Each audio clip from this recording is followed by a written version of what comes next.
सोनीपत के राई में राजीव गांधी एजुकेशन सिटी की एक निजी यूनिवर्सिटी में आयोजित वन नेशन वन इलेक्शन कार्यक्रम में आज हरियाणा के कृषि मंत्री श्याम सिंह राणा पहुंचे। इस मौके पर उन्होंने कहा कि देश में लगातार बढ़ रहे चुनावी खर्च को कम करने और विकास के बजट को मजबूत करने के लिए संयुक्त चुनाव बेहद जरूरी है। कार्यक्रम में बोलते हुए मंत्री श्याम सिंह राणा ने बताया कि साल 1952 में पहली बार देश में चुनाव एक साथ हुए थे, लेकिन कांग्रेस ने अपने राजनीतिक स्वार्थों और प्रलोभनों के चलते कई बार सरकारें गिराई, जिससे चुनाव अलग अलग होने लगे। राणा ने कहा कि पंचायतों में भी सरपंच और पंचों के चुनाव एक साथ होते हैं, इसलिए पूरे देश में भी ऐसा होना चाहिए। उन्होंने कहा कि प्रधानमंत्री मोदी की सोच है कि चुनावों पर लगने वाला पैसा बचाकर उसे विकास में लगाया जाए।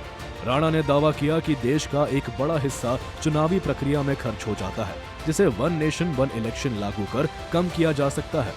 पराली जलाने के मुद्दे पर भी मंत्री ने बड़ा बयान दिया। उन्होंने बताया कि पिछले साल की तुलना में इस बार पराली जलाने के मामलों में भारी कमी आई है।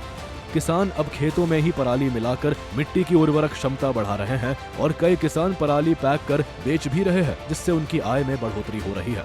पिछले साल तक 700 मामले सामने आए थे, जबकि इस बार अब तक सिर्फ 70 केस दर्ज हुए हैं। वहीं वोट चोरी के आरोपों पर मंत्री श्याम सिंह राणा ने कांग्रेस को नसीहत दी। उन्होंने कहा कि कांग्रेस के पास अब कार्यकर्ता ही नहीं बचे, इसलिए वह वोट चोरी के आरोप लगा रही है। अगर कांग्रेस बूथों को सही तरह से संभाले तो किसी तरह की चोरी का सवाल ही नहीं उठता। हरियाणा का जो पहला इलेक्शन था, हरियाणा बना तो कट्टी वोट पड़े थे। फिर राजनीतिक नेताओं ने दखलंदाजी करी, सरकारें तोड़ दी, फिर डिस्टर हुआ काम, फिर अलग अलग चुनाव होने लगे। देश के अंदर खर्चा बढ़ गया और देश के अंदर जो टाइम विकास पे लगना था नेताओं का, वो प्रचार पे लग गया।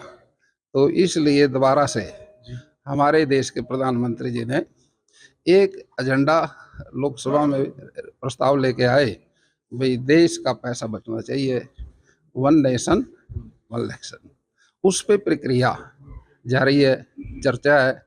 अब सभी पार्टियां को हमारा भी अनुरोध है, हमने जो पहले सिस्टम था उसी को अपनाना चाहिए, इससे पैसा बचेगा देश का। अभी हरियाणा प्रदेश में 20,632 बूथ हैं और हर बूथ पे एक BLA2 होता है। तो बड़े दुख की बात है, कांग्रेस के पास 20,632 वर्कर ही नहीं है। तो वो उससे वो कहते हैं चोरी होगी। तो इसलिए जब उनके पास कार्यकर्ता नहीं है, बूथ एक होता है, एक ही बूथ की मैनेजमेंट करनी होती है, उसी तरह से सबकी करनी होती है। बूथ मैनेजमेंट कर ले, चोरी का कोई मैटर नहीं है।